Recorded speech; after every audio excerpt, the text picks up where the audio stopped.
السلام عليكم ورحمة الله. في الدكتاتوريات تسير الأمور إلى آخر لحظة على ما يرام. مقولة تحيل على صورة ترسمها النظم الاستبدادية للأوضاع القائمة تحت سلطتها. وسيلتها في ذلك أدوات عدة، من أهمها السيطرة على الإعلام وتوظيفه في تجميل السياسات وتشويه الخصوم. هذه الحقيقة تنطبق وإن بتفاوت على تونس ومصر، البلدين العربيين اللذين كشفت ثورتهما المستورة في ساحتين إعلاميتين نخرتهما أمراض الاستبداد والتبعية، وحولت بعضا ممن يعمل فيهما إلى تجار في سوق الذمم الصحفية.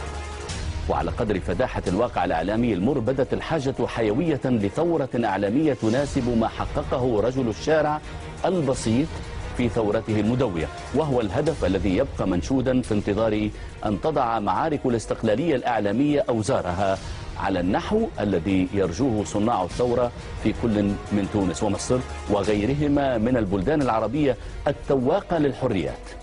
والحريات الإعلامية واحدة من بين أهمها. نبيل الريحاني وإضاءات تتعلق بالمشهد الإعلامي التونسي قبل وبعد الثورة. من نفزال القروان حسينا بالأمان. أعطني إعلاما مستقلا أعطيك وطنا حرا.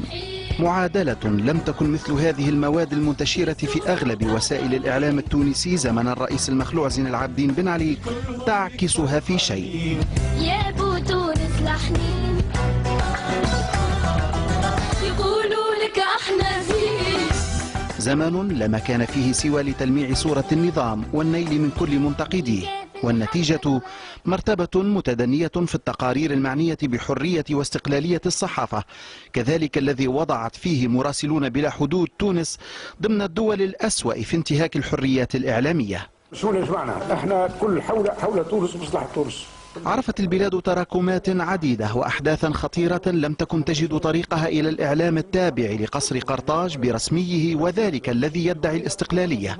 وجاء حين من الدهر على البلاد دقت فيه ساعة الحقيقة، ساعة بلغت ذروتها في انتفاضة سيدي بوزيد التي أتت بالثورة التونسية.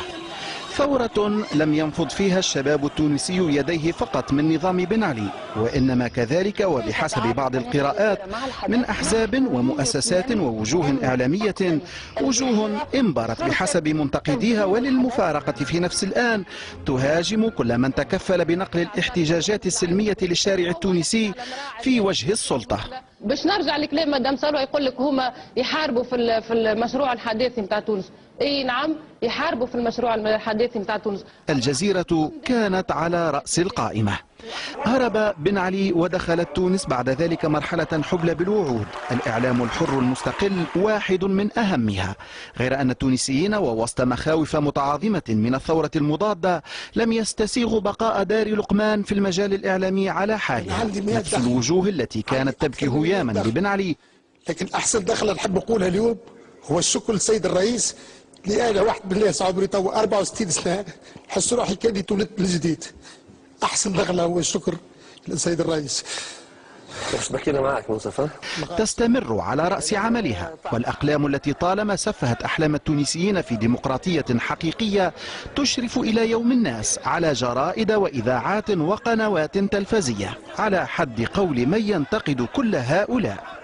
واليوم إذ تقترب الثورة التونسية من طي نصف سنة منذ قيامها، يبدو أن رياح الثورة لم تقتلع بعد ولم تقطع مع القديم، ولعل في المعركة الانتخابية التي حمى وطيسها في المؤتمر الأخير لنقابة الصحفيين بعض مما يشير لهذه الحقيقة.